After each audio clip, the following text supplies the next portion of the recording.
People always talk about how your trauma is derived from your childhood due to how your parents treated you, but that's not always the case. Hi, I have major depression, abandonment anxiety, I'm a suicide survivor, and possibly have complex PTSD.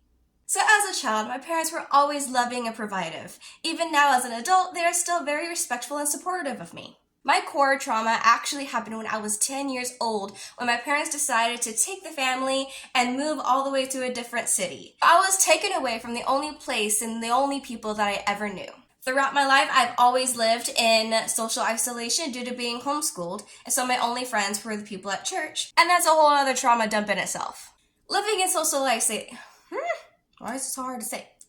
Living in social isolation, even up to this very day, you experience a lot of abandonment in a lot of different forms.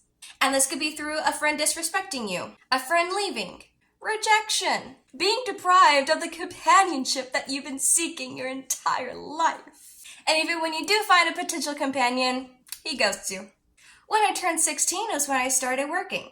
9 years and 10 jobs later, I'm looking at getting disability due to being belittled, bullied, and mistreated by managers in several different places, causing me to have anxiety attacks in the workplace, every single place that I've ever worked in my life, in 9 years. 10 jobs, 9 years. So now living as an adult, almost in her 30s, my parents are the only reason I have a roof over my head.